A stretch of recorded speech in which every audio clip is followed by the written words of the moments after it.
নৈহাটির বড়মা মানেই এক রাশ ভালোবাসা, ভক্তি আর আবেগের সমাহার। পুজো শেষ, মাকে বিদায় জানানো হয়েছে, তবুও যেন সবার মনে রয়ে গেছেন প্রিয় বড়মা। ছোট থেকে বড় কেউই ভুলতে পারছে না সেই স্নেহময়ী মাতৃমূর্তির আকর্ষণ। সোশ্যাল মিডিয়াতেও এখনো থামেনি বড়মার জয়গান। ফেসবুক, ইনস্টাগ্রাম, রিলস সর্বত্র ঘুরে বেড়াচ্ছে মায়ের প্রতিমার ছবি, আরতির ভিডিও ও পুজোর স্মৃতি।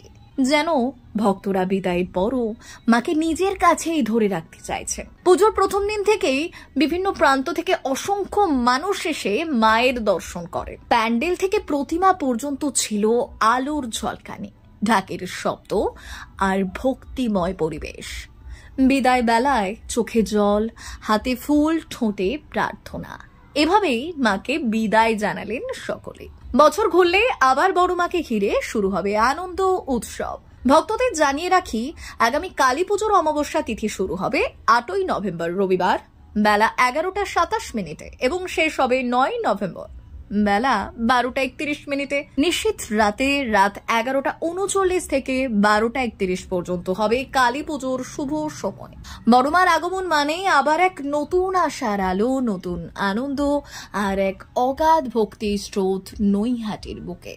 ব্যুরো রিপোর্ট, ভুবনরাম সংবাদ।